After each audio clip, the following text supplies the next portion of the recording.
I'd like to acknowledge funding from the Sherman Fairchild Foundation, the Packard Foundation, and the Sloan Foundation. And most, but not all, of the things I'm going to be talking about today are already on the archive and will soon be published. Okay, here's a quick outline of my talk. Since I suspect that not everyone in the audience is familiar with everything on topological insiders, I'm going to give a rather extensive introduction, primer on topological phases in general. I'll discuss a bit about experiments pertaining to topological insiders and where this interesting question arises. Then I'll talk about the hybridization of the topological insider and a metallic band, and talk about the clean limit, experimental signatures, disorder, transport, and conclusions. Okay, let's start. So what are topological phases? The definition for non-interacting case, though you can find a definition for interacting fermions as well, is a fully gapped phase of matter with non-zero topological numbers defined in some manner. What is a topological number? It's some invariant under smooth deformations of the Hamiltonian. And a very simple consequence already from this definition is if you start with some gapped phase with a well-defined topological number, and then you divide the universe to one half having one topological number n, and the other half having a different value of that number m, then the domain wall area in between has to be gapless, because that's the only way to change this topological number. And this definition already tells you that you should find surface states in conjunction with topological phases, essentially at the boundary of any topological phase of matter. And you can have various kinds of transport through these gapless surface states. How about if n or m are real numbers, not integers? Well, that's not a topological invariant. Yeah, it could be an invariant. Well, but then it can vary continuously. Yeah. You then you don't need a domain one. In mathematics, where topological invariants are defined, they're always defined to have some integer value. If it's something continuous, that's not a topological invariant. And besides, if it's something you can vary continuously, then how would you change it? You deform the Hamiltonian continuously. Any infinitesimal change should be able to change it. Yeah, but you might have a change in the Hamiltonian where you don't change it. True, but that's fine-tuned. I'm talking about a generic deformation. It maybe respects one symmetry, like time reversal invariance, but doesn't respect any other symmetry. Okay? So, yes. So that means you have, because you said transport through the surface states, like current or something? Yes, either charge current or spin current. Sometimes it can be heat conductivity. Right, we just know protocol and the topological variance there. Yes. Okay, so the simplest example that I know of a topological phase is to look at a simple two-band model, tight binding Hamiltonian, which looks like this. Sigma vector here are Pauli matrices, but this does not represent spin. This represents the pseudo-spin of these two bands. And each one of the Pauli matrices is multiplied by some function of momentum, which for simplicity we're going to put on a square lattice so that you have a simple square Brillouin zone. And the energy spectrum is just plus minus the magnitude of this vector d. If you take some model like so, this choice over here, you find that the band structure has a gap throughout the Brillouin zone. This is a 3D image. This is a contour plot of just the upper one. You see that the minimum is in the middle at q equals 0. And at q equals 0, you have a massive Dirac point. If you look at a low energy theory near half filling of this model, the Hamiltonian is roughly this. You linearize everything in q. You get this kind of term over here, and the energies become this simple form over here, which obviously have this gap delta. And you can Fourier transform back to real space and get this kind of Dirac theory, or massive Dirac theory. But you have y in the negative gap, right? Sorry? And you have y in the negative gap, and is minus 1.5. So well, m is just a parameter over here. This delta. The important is that you will have this negative. Yes, yes. The sign of delta will actually determine Yeah. what you get, whether you I get a understand. topologically trivial or non-trivial case. But in any case, what I want to emphasize is how we understand in a simple way the surface states over here. So you start with this massive Dirac theory, and then you play the following game. You slowly vary in real space this gap function from, say, minus delta 0 to plus delta 0. At some point, let's call it y equals 0, it crosses 0. And this Hamiltonian was explored in the context of high energy physics already in the 70s by Shakiv and Rebbe. They call this a mass soliton because it's a soliton in this mass in the Dirac theory. And they found this very special solution, which is very easy to show. I recommend, if you're interested in getting into this physics, you just do this as a small homework exercise. You can find bound states. Right? This eigenstate and this exponential factor over here decays in both the plus y direction and the minus y direction. It's roughly, asymptotically, the absolute value of delta 0 times minus y. As y is positive and decaying again in the negative y direction as well. And you have, in addition, q momentum in the transverse direction. So you have waves like this. This is the magnitude of this wave function. And the spectrum for these bound state solutions is E equals minus q. And if you very quickly look at this, you realize the group velocity is in one direction, but not in the other. This is a chiral set of surface states. So and there is a E equals 0 solution at q equals 0. So we find here gapless chiral edge states. These will be dissipationless because there's no backscattering. Everyone moves in the same direction, nobody moves back. And this is actually a quantum Hall insulator. There's a quantum Hall effect in this simple model. Time reversal was actually broken in this system. If you take, remember, sigma is not spin, so time reversal just takes q to minus q. Okay.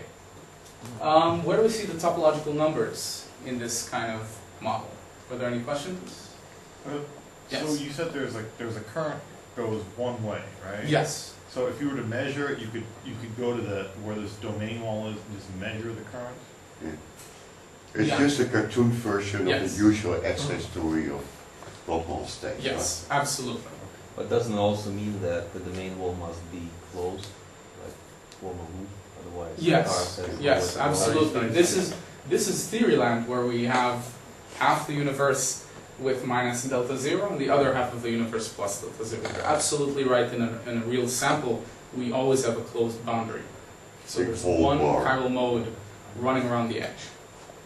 So I had a simple question. Yes. You said that the topological invariant is determined by the sign of delta. Is that right? 'Cause yes. it looks like you could change the sign of delta and then do something with Q1 and Q2 and then get effectively the same Hamiltonian again, right? Yeah, you probably could. I haven't looked too carefully into it, but The sign of the mass is kind of absolute saying you cannot gauge it away. Okay. Yes. So that's what so you can't do what I just said. Then. That's what you're saying. Okay. Actually, just one comment. I saw that Yeah. the chiral direction is really set by, and I saw that the charge 1 or minus 1 depends on delta. It goes from minus to plus or plus to minus. Yeah. Yes. That's actually set to the direction. Yes. Yeah. It's not That's really, true. If it's you not really the absolute sign of delta, but the changing from minus to plus or plus to minus. That's yes. Yeah. basically associated with plus minus topological charge of the solid. Yes. But wait, when you have a negative mass and you compute your Kerr numbers, right, then you will have a non-trivial topological dual product, right? I will have a what? So for plus mass, Yes. the Kerr number will disappear. For minus Yes. mass, it's there. That's a Yes. really close property. Yes. They're not only living at the edge; it goes hand in hand. They are a pair. Right. You also have to be careful Yeah, once you verification. if you change around the parameters in Hamiltonian I showed initially, then you might not be safe expanding about this point. You might have to expand about a different point, but it doesn't matter. It doesn't matter. In any case, how do we relate more formally topological numbers to this expected transport? So this was initially realized in the context of quantum Hall effect by this gang over here, Thalos, Komoto, Nightingale, and Denise in '82, and this paper following that.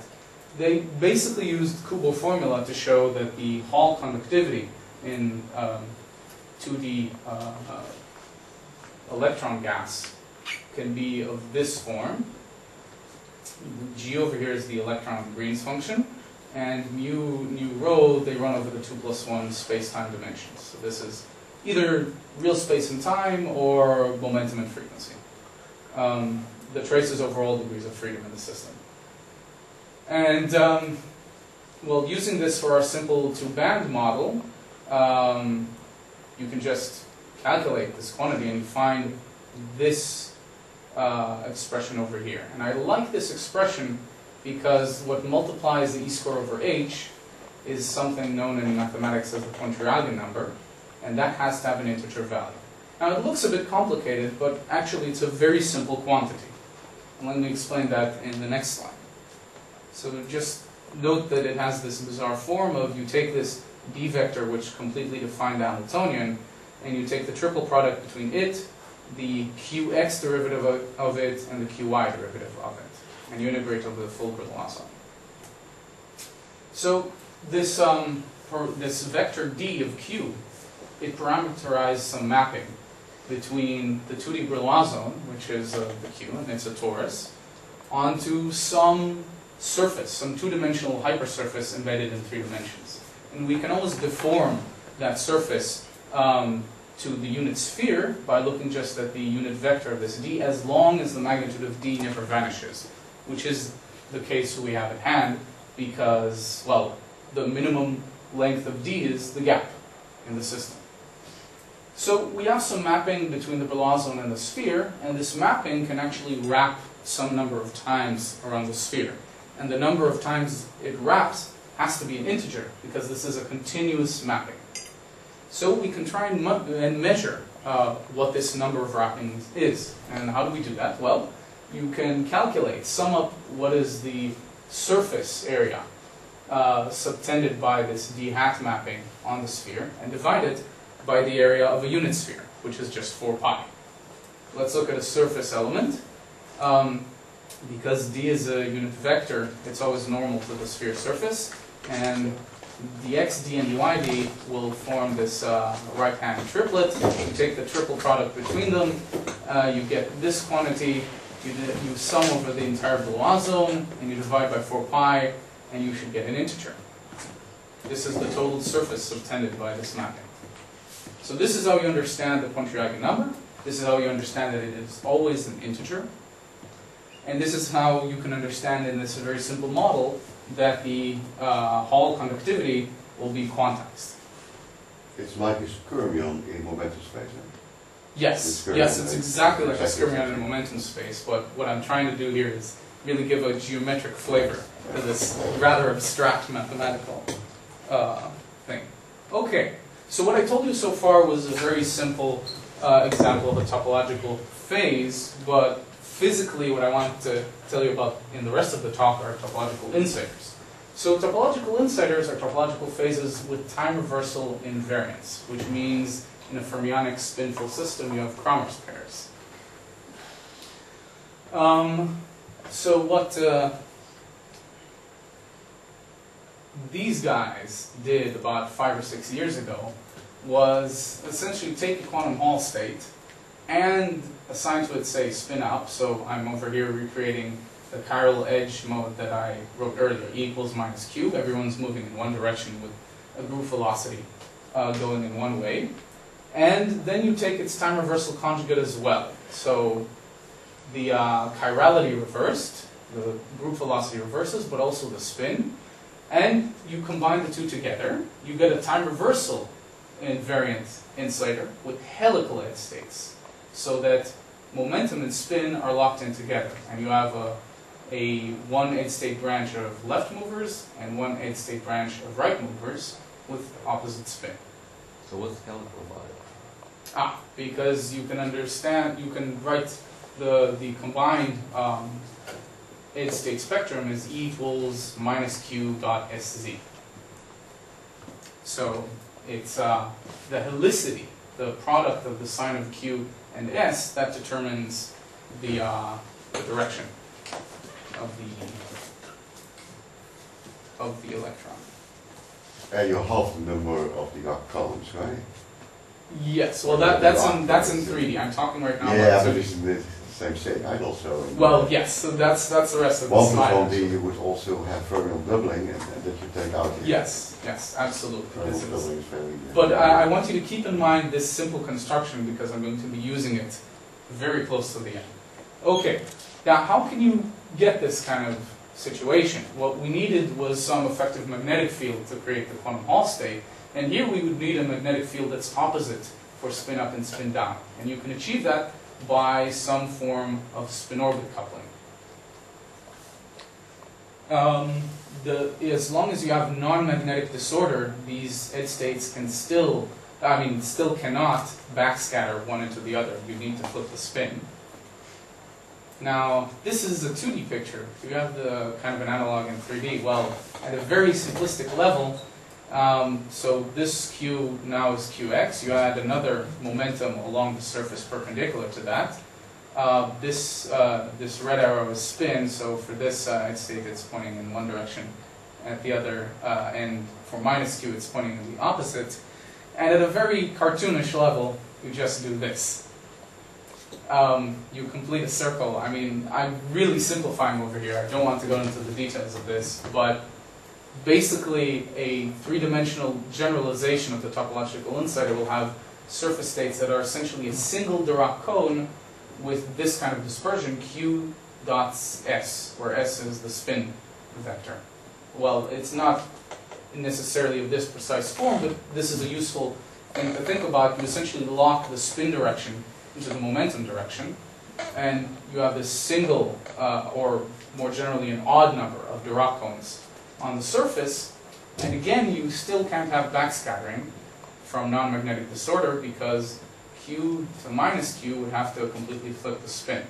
However, it's important to notice that you still can get scattering to other surface states at a different angle on this cone, say from this point to that point, because there is some spin overlap.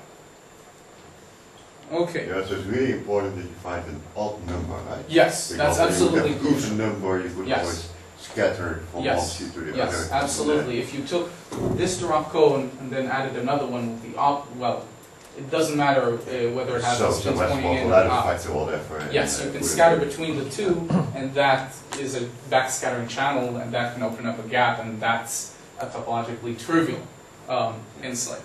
But it's worthwhile to notice that in a way it's rediscovered because the QCD lattice people, Yeah. high energy physics, were terrorized for a long time by the fermion doubling problem, where you always find two fermion cones starting on the lattice, and it's very bad.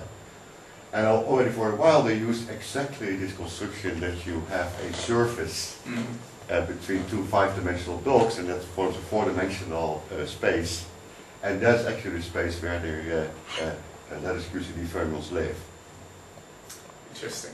Did you know that? Yeah. I do know that Yeah. some people understand the three-dimensional topological insider, even in condensed matter, Yeah. as the boundary of a four-dimensional material. Yeah. That is useful for some points of view, but I'm not going to go into that today. I'm going to keep things as simple as I can. Okay, so this kind of single or odd number of Dirac cones on the surface, you can see this in ARPAS or STM in materials with strong spin-orbit coupling. And thus the experimental search for these materials begins, and they've been found. You look at an alloy of bismuth and antimony. I think it's about 90% bismuth, 10% antimony, or somewhere around that ratio. You sweep along one momentum direction between Q equals 0 and the midpoint of the Brillouin zone along that line. You count how many lines cross the Fermi energy, and you see it's an odd number. And as long as you count this odd number, that's the topologically non-trivial insulator. If you have an even number, like Jan over here mentioned, it's trivial because you can pair them up and they gap away and they're not protected.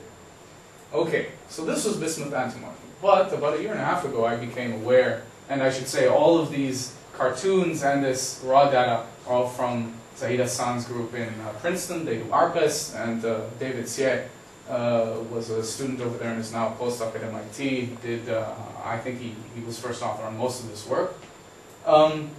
They noticed that if you just look at pure antimony, this is the kind of cartoon you find. So antimony is a semi-metal.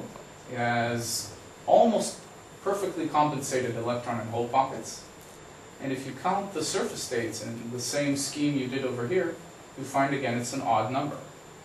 And this is completely at odds with something like gold, which also has strong spin-orbit coupling, but is has an even number of these surface states, while still having, actually a very similar band structure. So it seems as if there's some, at a very superficial level, a distinction also between metals, if you do the same procedure. And this is actually what I like to refer to as the sort of secret original sin of topological insider physics. Because if you look even at the favorite materials for topological insiders in the last 2 years, this is work for 2010, things like bismuth selenide, this is raw data. So this line over here, this is a surface state, but this blob here in the middle, this is a bulk Fermi surface. And the Fermi energy is over here. So actually, most of the materials identified so far as topological insiders are not band insiders at all. They're metals. Yet you still see the correct structure of surface states.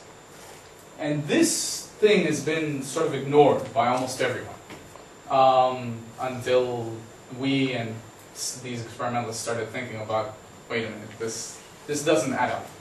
Topological phases we understand only when there's a gap. These are gapless in the bulk. What's going on here? So this is the motivation for our question, and this is the mystery. Topological phases are not well defined without a bulk gap, yet the helical surface states appear in metals as well. So there's no example of the insulating, Well, topological insulator? I guess in a sense you could say bismuth selenide, if you dope it to move the Fermi energy over here, then you've won. So yes, they were probably very close to realizing them, but really so far, none of the materials that have been probed, none of them are proper insulators. Most of them seem to have a bulk Fermi surface. Some of them have some impurity band, which makes it somehow, unfortunately, metallic. Yes? So, besides these ARPAS measurements, is there some other, transport experiment you do that you see the topological insulators? Right, so transport has been extremely problematic. First of all, because you have this bulk metal, Yeah. you don't have just pure surface state transport, you have surface and bulk. Also, if you did have a pure insulator, the transport through the surface would be ordinary metallic. It's not dissipationless anymore, because as I mentioned earlier, you can have you don't have backscattering, but you do have scattering at different angles. So you'd see a material that is bulk insulating, but has conduction at the surface. Yeah, so in a tiny bit more detail. Yes. So the bismuth selenide is always hassle with its intrinsic disorder, right? These selenide, Yes. whatever. Yeah. This bulk, sorry, this metallic bulk Fermi surface at the surface, is that associated with having these interstitials? Or is it so when you have pure material you would have it? No, Is it clear? well, the interstitials, they probably mostly just dope the system, so you shift Fermi energy. Yeah. This band over here, I think you do expect it from density functional Yeah. theory. Except density functional theory doesn't take into account those missing selenide atoms. Yeah, no, anyway. And so, yeah, that's the issue over here. And there are no claims, right, that both coming out of Stanford and Princeton, that they see kind of surface transport. No, not yet. I've As- heard as died. rumors that Yeah. Huanong is about to announce being able to see the surface transport, but I haven't So seen this was anything all out yet. afterwards. I saw several of these papers flashing by. Yes, One of a lot of them flash by Yeah. in rapid succession. Yeah. So was another question? Just a quick one. Yes. What's the spatial extent of this surface states, perpendicular to the surface? Oh, that's a good question. Quite large, as I remember. Like what, like Yeah, I don't. 100 10 remember- nanometer or something, Huh? they're quite extended as far as I remember it to the goal. In terms of theory, certainly what determines that length scale is actually the local gap. We choose that Q and the local energy difference that, I think if you divide it by the Fermi velocity of this surface state, you would get So it's like the the length. Newton's length with this small gap. Like You basically Fermi need velocity a divided by gap inversion, Yes. and therefore these gaps are always small in the bulk, Right. and therefore the acoustic length scales of the surface states are quite large. Yes, over here you can see the gap is about order of 0.2 dB. Yeah. Because this game is a mercury telluride where it started, right? Which is two Yeah. dimensional layers, and they have to make them quite wide in order to really Yes. realize everything. Yes. All length scales are quite large. Yes. In this for this physics, actually bigger is better. Okay, so as I said, this is the main mystery that we've seen so far in experiments. Also, I'll mention that another thing the Princeton group did, one technique you have in ordinary materials to get rid of surface states near the Fermi energy is to dope the surface with some ion, usually non-magnetic, and that usually works at pushing the surface states away from the Fermi energy. When they took antimony and doped the surface with potassium, a non-magnetic ion, the helical surface states persisted, which would suggest that there's more new physics here. These surface states also seem to be maybe not completely persistent, but less sensitive than in normal methods. Yes? I'm just out of curious. I mean, it's very interesting. So Yeah. are you saying there's no topological metal? That's what you're trying to say? Well, unfortunately, that name was already used. That's why we're calling them helical metals. Uh-huh. Yes, we're essentially saying there's an additional twist on metals. So what do you- Metals can either be normal Uh-huh. or helical. So you Helical is sort of a hybrid between a topological insulator and a simple metallic. So phase. what if I was just thinking about your model. Suppose you start with the early model, very simplified Yes. model. We have a non-trivial Wandel number Yes. by calculating this, basically you map the 2D to Yes. 2D, Mhm. which is a pretty standard. Now suppose you change your Fermi level Yes. at some point. So your Hamiltonian really shows a non-trivial Wandel number, but your Fermi surface is not in the middle of the gap, but somewhere in upper. Right. lower. So the problem What will is happen over there? the moment you close the gap, the integrals for topological numbers are not over the full Brillouin zone, and they're not guaranteed to be integer anymore. Mm. And you call it tellers, right? That is still- Sorry? This is introduction and... Yes, this is just There's no introduction. tellers. But all the questions are good because they are leading to the right things I'm going to ask and answer, if there's time. Well, I'll tell you all the interesting things. I guarantee you that. So the two questions I'm going to answer as a theorist are, first, in principle, can the helical surface states of a topological insulator persist in the absence of a gap? And second, are the surface states robust to non-magnetic disorder? And we're going to do this by constructing a toy model. Take a metallic band, initially decoupled from some band structure of a topologically non-trivial insulator, and then couple the two and see what happens. And everything is non-interacting, so it's all nice and bad. Okay. One of the simplest models for a topological insulator is known as the K-Millay model, espoused in 2005. Hamiltonian is very simple. You have nearest neighbor hopping on the honeycomb lattice, and in addition you have this bizarre spin-orbit term, which depending on SZ, well, it's really a second neighbor hopping with imaginary value, which is chiral, meaning if you jump in a counterclockwise manner, it's plus I lambda, or clockwise, it has opposite sign. It also has opposite signs for spin up and spin down. You do numerical diagonalization on a finite strip. You put the system on a cylinder, and you find a band structure like this. Gray are bulk states, blue are surface states on the top edge, orange are on the bottom edge. You see a gap that's of the order of the spin-orbit coupling strength, and you see, if you look at one edge, you see just a chiral edge state with dispersion roughly linear, and therefore group velocity all in one direction. Okay, I mean, yes. Yes, absolutely. So Absolutely, this that's eta ij is antisymmetric. You didn't say that. Okay, I should have said that. Yes, eta ij is antisymmetric. That's what gives you this opposite sign with chirality.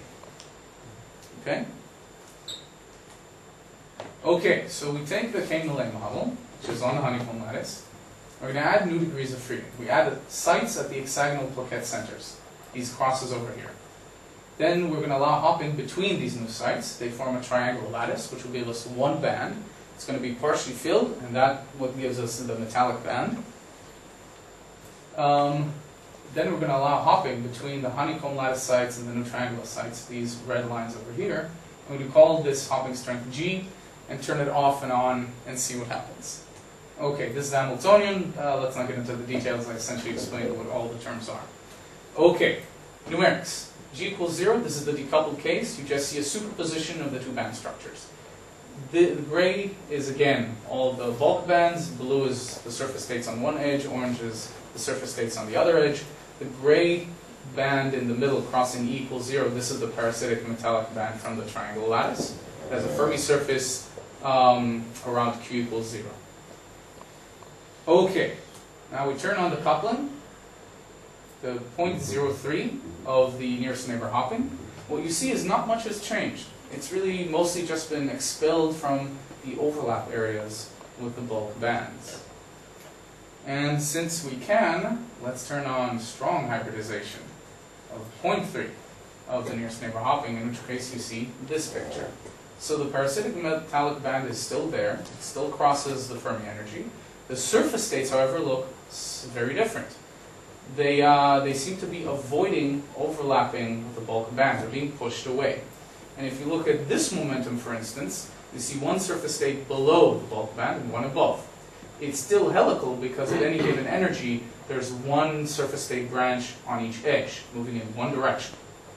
But you see very clearly that the surface states are being pushed away from overlapping with the bulk band. In any case, these simple numerics already prove that in principle, you can have coexistence in a clean system of a bulk Fermi surface and surface states. The key point, however, you can already see it, is that there's momentum separation. As long as there's a clean limit, this Q and this Q don't talk to each other.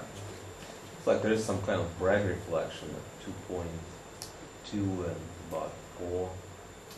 You mean this little thing? Yeah, is it? Well, so the criterion I used to identify... any impurities in the system? No, there's no impurities in this system, but I should say these little blobs here in the middle, the criterion I use to identify surface states is the simplest you could imagine. I just ask each eigenstate how much, if 85% or 90% of the weight is within some band very close to the edge. So these, there's not a clear distinction between the two. Of course, those lines that cross in the forbidden areas in the band structure, those have to be evanescent waves. So those have to be surface states. This is, I wouldn't read too much into these little blobs here in the middle, though it might connect to something I will show later, which is that you do see hybridized states overlapping, and that is to be seen.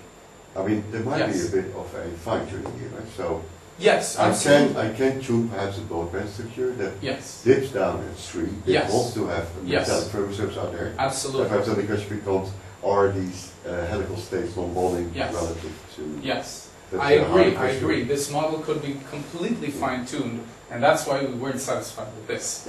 So the next thing we're going to do, okay, let me just restate the conclusion for this. The surface state branches are still helical, they just avoid overlapping with the bulk states.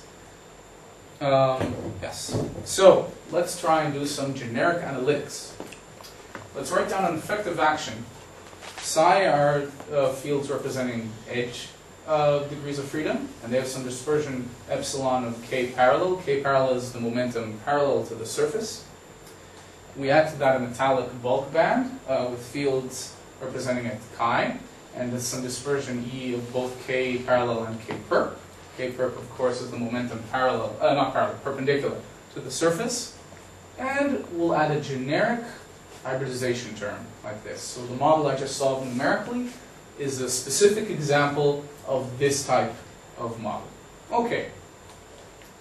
This is hybridization term. Now, k parallel is a good quantum number in all cases over here, as long as we don't add disorder, which I will discuss later.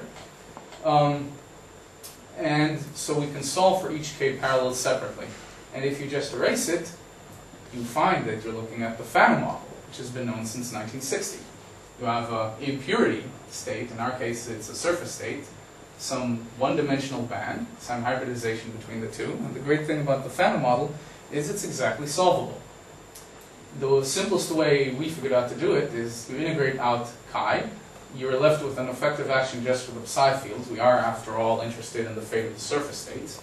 You get an exact expression for the for the retarded Green's function and the spectral wave function for psi.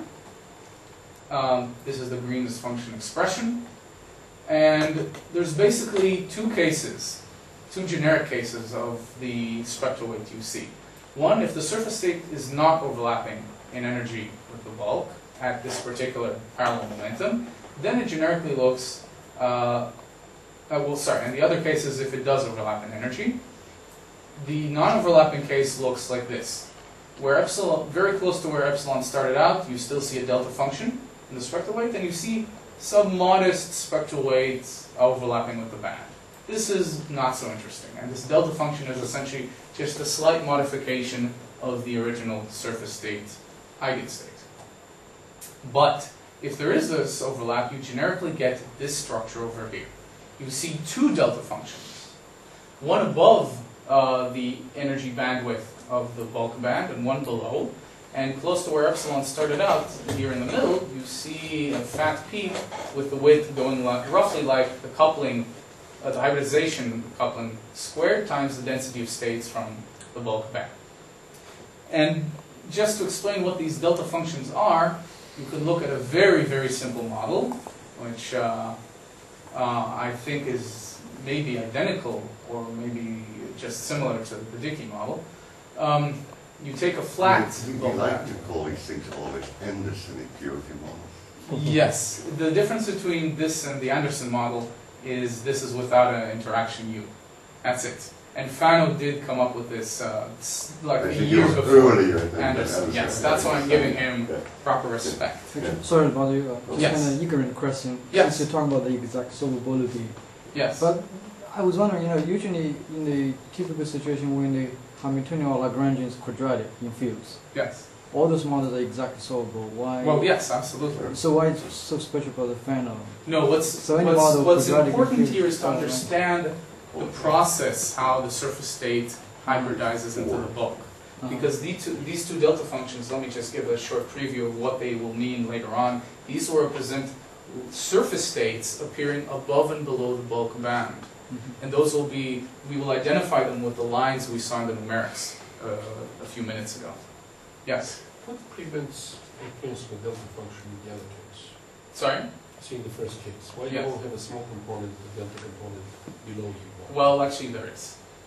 There's a bound state condition, right? It's Okay. Yes. depending the details of the band edge.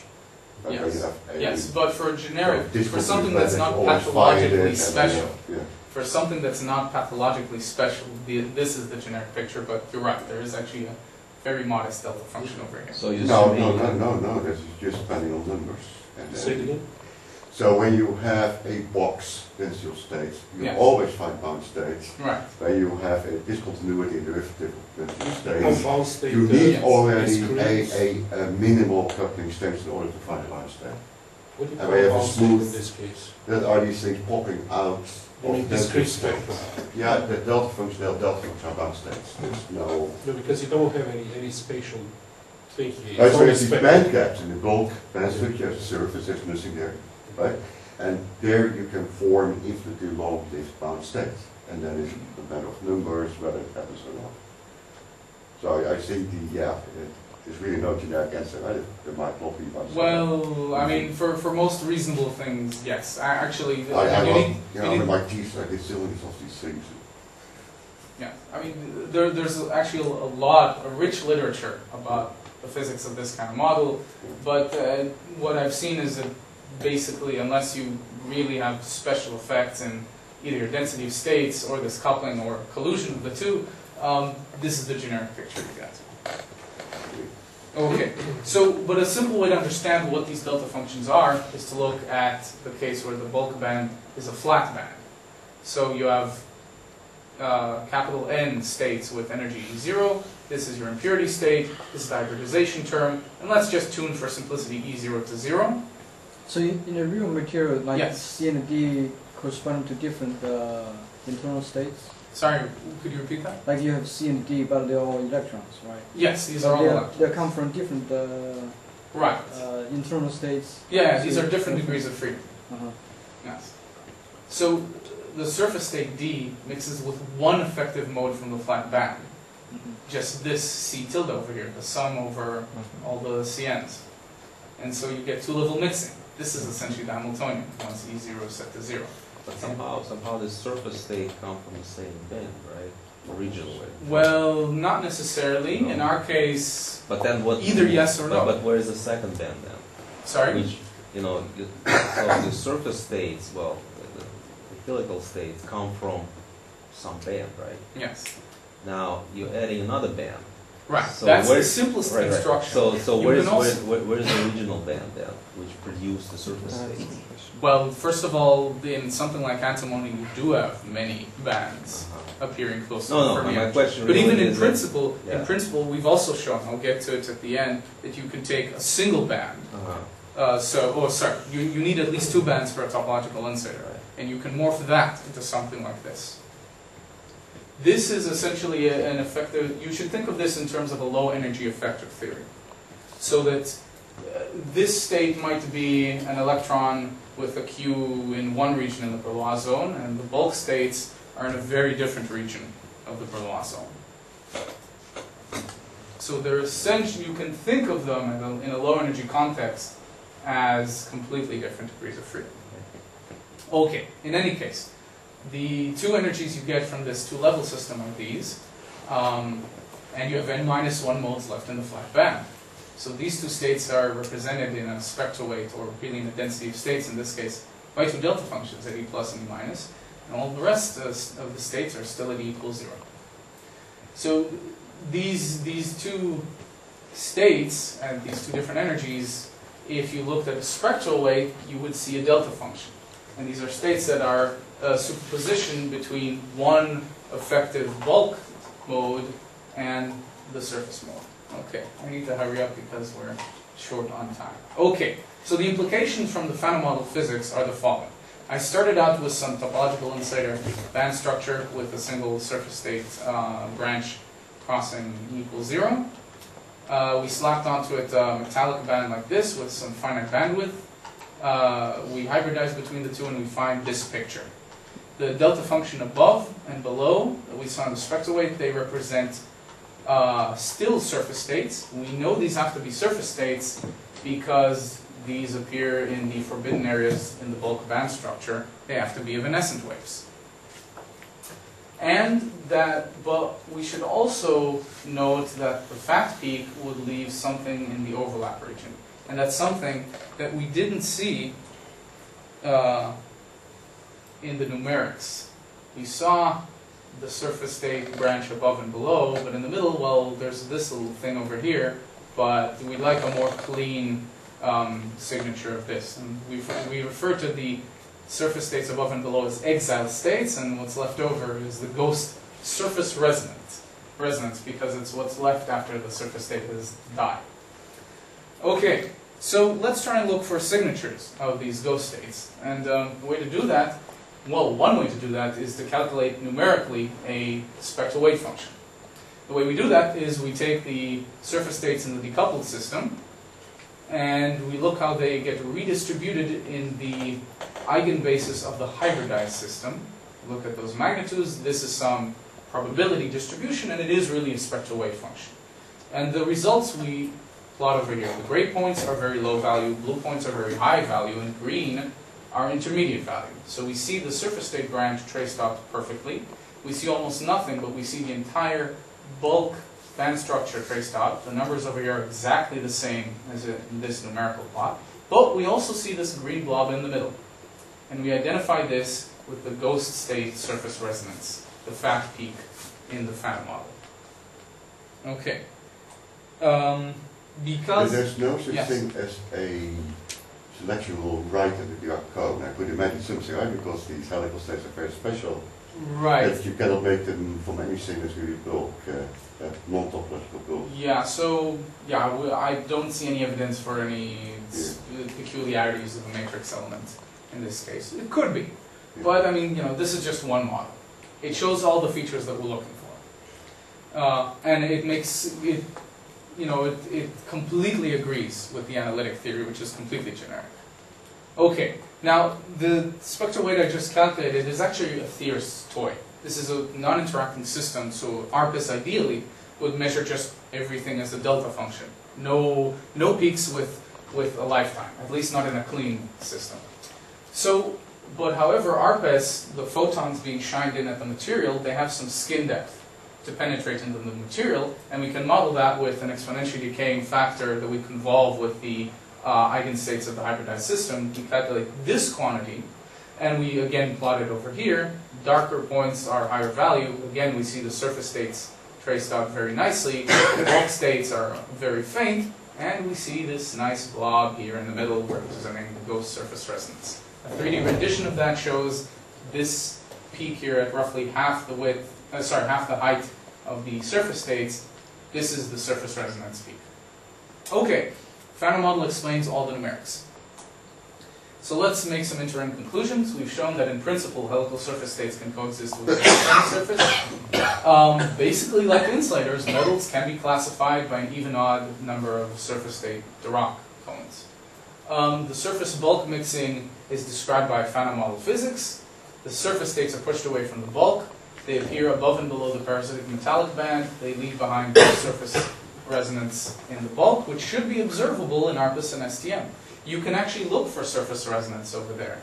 These are states which have no dispersion with K perp, but overlap in momentum and energy with the bulk states. There's papers even from 20 or 25 years ago carefully identifying these states. So that's to be done by experimentalists. Okay, what about a topological invariant? Well, no gap, not well defined. However, in the clean limit, the local gap at time reversal invariant momentum points is actually one of the versions of the topological number in the topological insiders. This is work by Fu, Kane, and Millay. So in a sense, if you look at those special clean systems, you could use that same topological invariant. However, what about disorder? The moment you add disorder, you can't use that topological number. The local topological number can't be used. So it's not a trivially defined topological phase. Okay, so now let's talk disorder. So the generic picture is we have some topological band structure. This is the surface state branch. Somewhere else in the Brillouin zone, we have our parasitic metallic band. And we're going to allow disorder scattering now to mix between different K parallels. And our friend, the Phantom model, can be used again. Again, we have the dispersion for the surface states, for the bulk states. Now the hybridization term will have two K parallel terms, one for the surface state, one for the bulk state. And actually this, the hybridization term, you can calculate it exactly from the wave functions of the bulk and the surface and some random potential that we add to the system. And we're going to take this random potential to be white noise correlated. And in addition, you can also have scattering between surface states. And this V is also related to the same random potential. Okay, and I should mention that this term actually exists also in properly insulating topological insider surface states. But it has no backscattering, as I mentioned earlier. Okay, and this appears only if the bulk is gapless. So this still has a form similar to the Phantom model. So we can integrate out the chi fields. We can do a disorder averaging after that, and we can expand and move disorder. And you can find the Green's function expression very similar. Only now you'll notice the self-energy is also integrated over K parallel. So, in the clean case, if surface state and bulk state were not overlapping in energy and momentum, we didn't see much change. Now, only overlap in energy matters. So we're always going to be, in this case, of the Phantom model, and we're always going to get this type of spectral wave function. But now the width is directly related to the strength of the disorder. So if this is very weak, this width is actually going to be very narrow.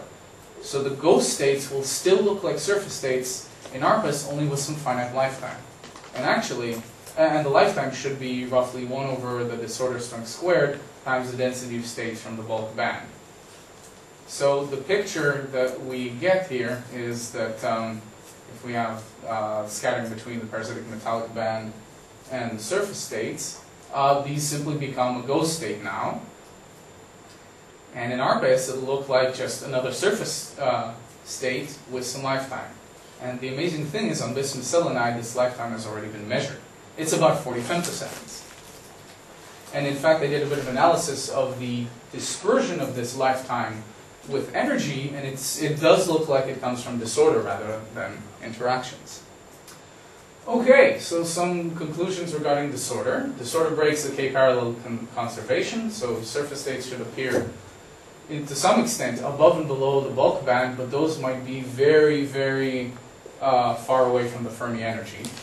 But the ghost surface resonance left behind will still look like a surface state, only with a finite lifetime. Okay, robustness to disorder. Talking about the antimony experiment.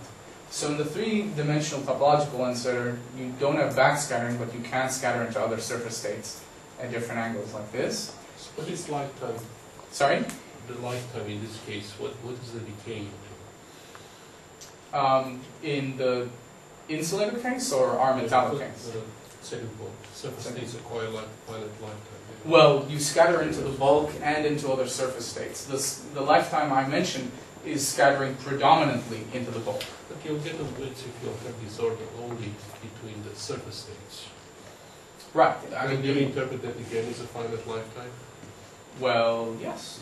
So what's the decay into that? In the case of the surface states, Yes. only in the insulator case, it's decaying into other surface states. But this, This And is then like there's when you coupling have- to things like phonons, But etc. when you have There's bulk this- states at the surface, it's continuum. Right? You No, can no, still no, be I- scattering there. It's no, just no, that you don't need to have bound states at the surface. no, I said if you have disorder only on the surface and you Yeah. don't couple to the bulk. You Oh, will couple to these bulk bands because they extend to the surface. yes, That's the point. absolutely. But they're not localized at the surface. Yeah. That's a different question. No, it's not. This is simple-minded surface band structure. It has existed for 30 years. So, the bottom line is that in our case, surface states can also scatter into the bulk, but you still don't have backscattering into another surface state, which is what you have if you have non-helical surface states. There you have the additional channel of backscattering between different surface state branches. And that's why it's more sensitive to disorder. So there might be a hierarchy here of topological insiders being the least sensitive to disorder, helical metals being in the middle, and non-helical metals being the most sensitive. And that's probably why we see these, this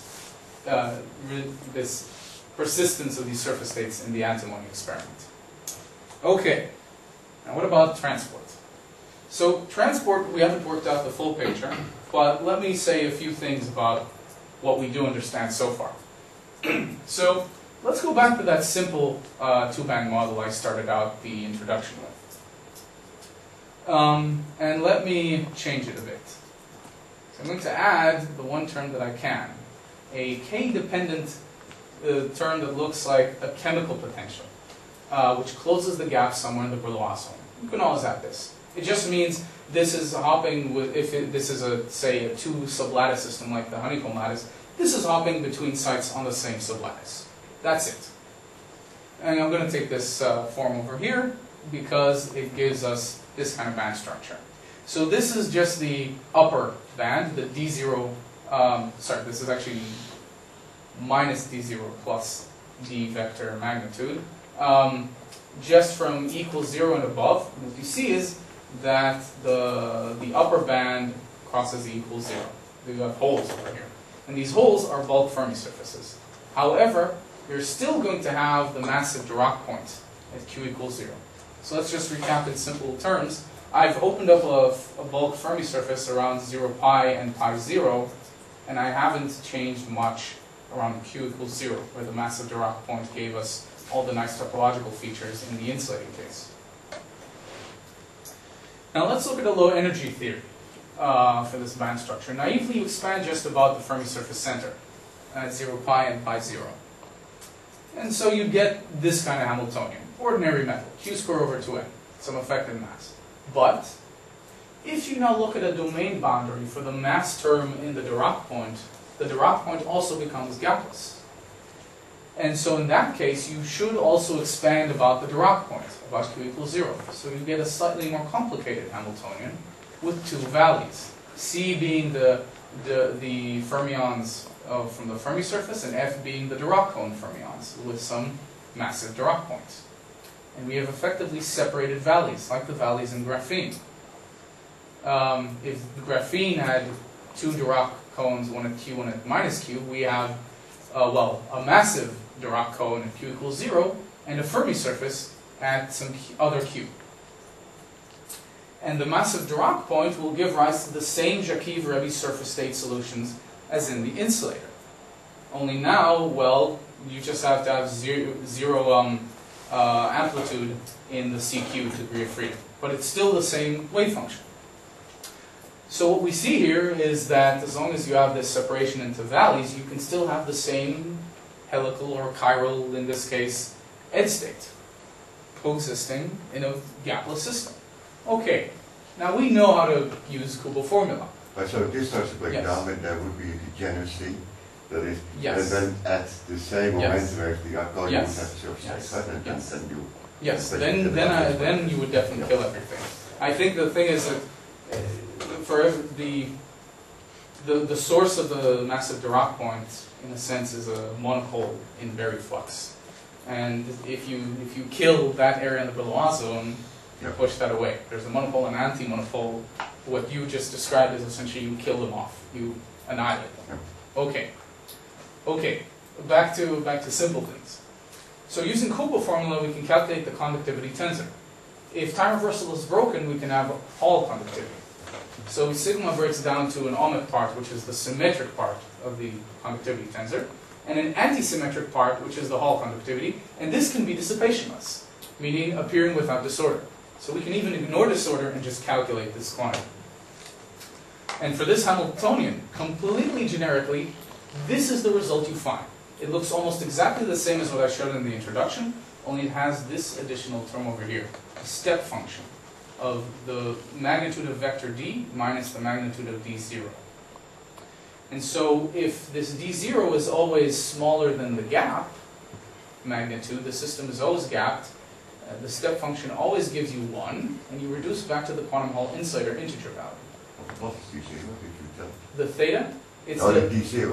d0, it's That's it's this term, associated. what multiplies the identity matrix. And that changes because of the Yes. second Fermi surface. Yes, this is what creates the Fermi surface, this d0 term. Now, if this doesn't always hold, then in some sections of the Brillouin zone, the gap closes, this becomes 0, and you have some parts of the Brillouin zone that have a 0 integrand in this integral. And the Hall conductivity is modified from the quantized values. If you look at the integrand, just plot it, this is with d0 equals 0, this is with the non-zero d0 term I took earlier, you see these holes opening up, but the rest is exactly the same. So you get just something less than the value of this integral. And if you now tune t from 0 to 3 and calculate this quantity, this is what you find. Exactly when the gap closes, then it starts reducing from exactly 1. Now this is actually not something new. This is known as the intrinsic anomalous Hall effect, which has been known. The first time anyone looked at a term looking like this were Karplus and Luttinger in '54, but more recently this was understood from Berry phase physics, as a Berry phase physics origin in 2002 by the Alan McDonald group and this group of Nagaosa in Japan. Now this was in a time reversal broken system. We're interested in time reversal invariant systems. So let's look, what does this tell us about our helical metal, at least in 2 dimensions. So to get a time reversal invariant system, let's do the same trick that you did to get topological insulators in 2D to begin with. you can construct it from two copies of a time reversal braking model, one copy of it and its time conjugate. So we assign spin up to the system I just talked about. So that's going to be sigma h up gives you this non-quantized nu times e squared over h. Then you add the time reversal conjugate, sigma h down, it'll have an opposite value. And so the total charge Hall conductivity vanishes, but the spin Hall conductivity will be non-vanishing and has this topological contribution that is non-vanishing in the limit of zero disorder. And so we're going to have an intrinsic anomalous spin Hall effect in this kind of idealized system. Okay, I'm 5 minutes overdue, but we've reached the end. So a quick summary of what we've discovered and some future directions I'm looking at right now. We've shown that helical surface states can coexist with a bulk Fermi surface. We've seen that when surface and bulk mix, you get Fano model physics. Surface states are pushed away from overlapping with the bulk. They appear above and below. You see ghost surface resonances left over, which should be observable in ARPAS and STM. Disorder mixes everything.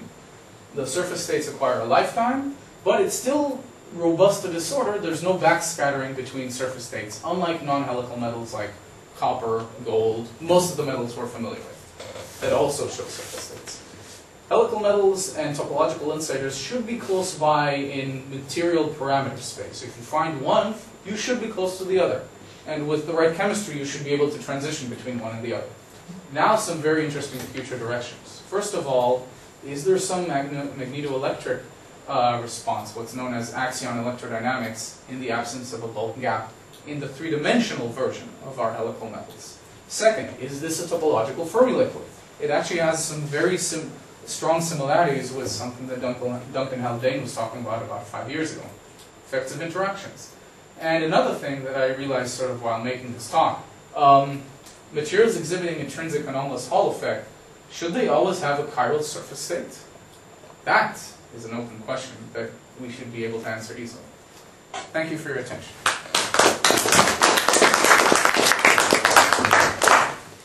Questions? Very interesting talk. Just a comment, and that is the question of the definition of the topological order. I think it is possible to have topologically ordered system with exactly as you have here with gapless, and there are examples. I mean, for instance, if you have a quantum Hall paramagnet in the limit of vanishing Zeeman energy, I think is one example. D-wave fluctuating superconductor is another example. Okay, the issue I have with the first example you mentioned is that you're essentially starting with a gapped system and then taking the limit of taking the gap to zero.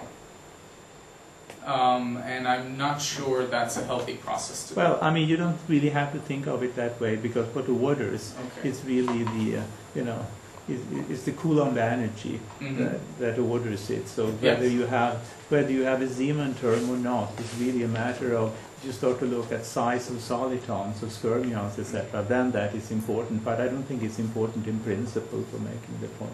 Okay. Yeah, perhaps a bit of a case thing, right? So, to my taste, this whole story of topological bending layers is right now resting too much on single particle density theory, right? And when you focus on the surface states and so forth, then you have to rest on that language. So perhaps I like most sort of the theta vacuum way of nailing down that you really have a strange vacuum. And it really goes to your first future direction question. I would have this good feeling that at the moment that the system becomes metal, that you really cannot fill off the theta vacuum for the simple reason. Imagine I bring the monopole charge, electrical monopole charge close to the surface. It builds up an impeccable image electron monopole, right? And where is there space left to form diamonds and so forth? To form what, sir? The diamonds, right? The monopole image, magnetic monopole. Well, I mean, what the issue we're thinking about... Basically sort of like saying, in future direction one. Yes. Well, I mean, it's a question we need to sort out. Yeah. It's definitely an interesting question, but at least at a superficial level. So this axion electrodynamics, in the simplest terms, Yeah. it's a term like this in effective electromagnetism in this material.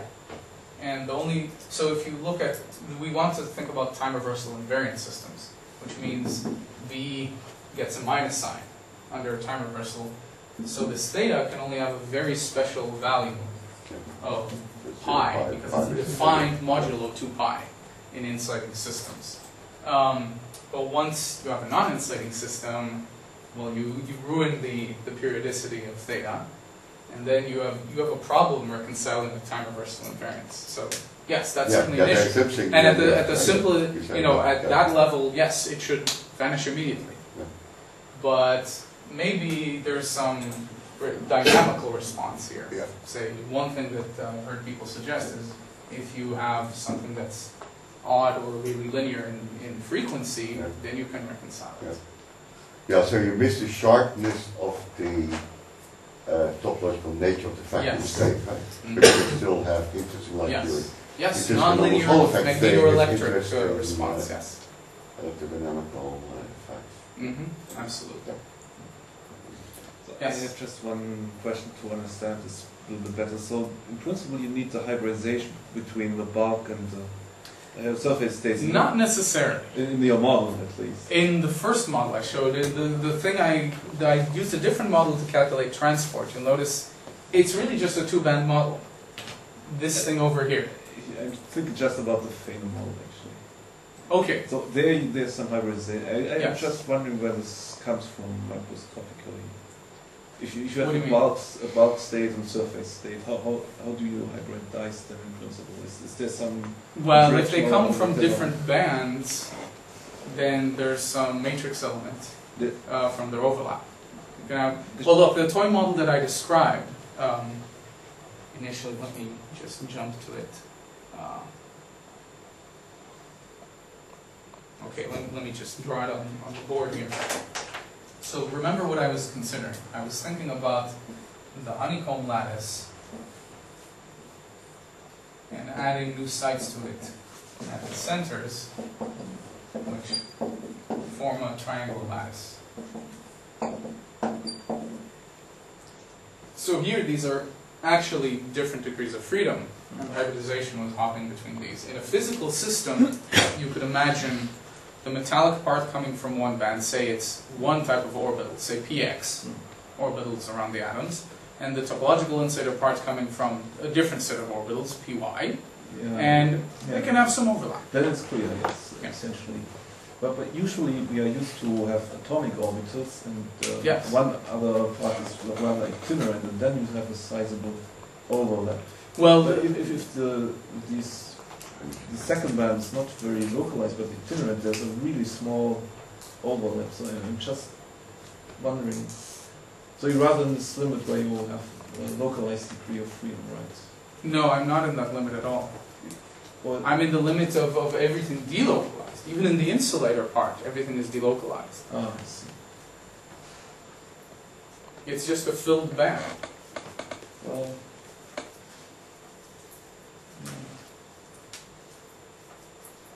yeah.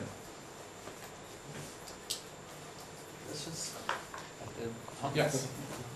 I just a quick comment regarding this chiral surface states in Yes. following up what Professor Zhang mentioned in the particle physics.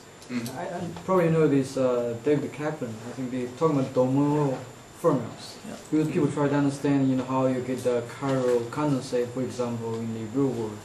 In what, sir? I mean, in the particle, in the low energy, you start with a standard model, have all the symmetries, but Yes.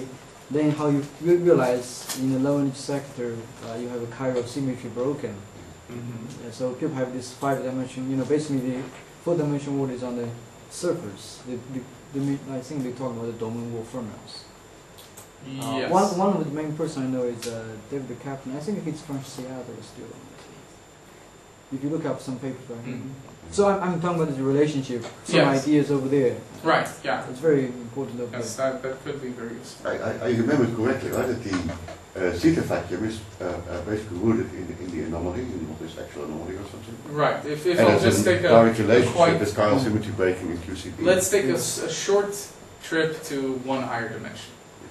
So this term comes from in 4+1 dimensions, and this is an integral over both space and time. You have this gauge invariant term in electromagnetism. You can just write this down, and it's completely anti-symmetric.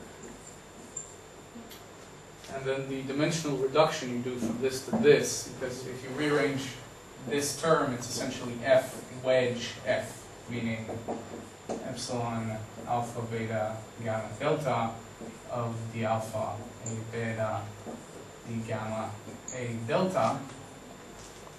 You have to get rid of one of the a's. And the way you do that is, let's call the x4 dimension W. So you integrate over W a W, say. And that will give you some flux, because it's an A dot dl term. This is some loop integral of vector potential, so it's some flux. And this flux is this theta. And it can only be some particular values in an insulating system.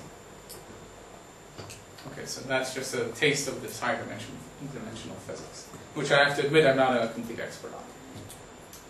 So how is the fact that your surface, how do you get around this fermion doubling theorem, like there's on the surface? Oh, so the fermion doubling theorem, which I'm not familiar with, I suspect that it happens in a time reversal invariant system. Sorry. No. No, not time reversal invariant. You can basically say graphene, right, that you need two valleys. Right. So So there you have spin. spin rotation invariance. I think once you break that, what you do is spin orbit coupling, you're free again. But you need a surface, that is really... Absolutely. Yeah, it's Absolutely. really, it's Yes. clear what's topological Yes. vacuum. Yes.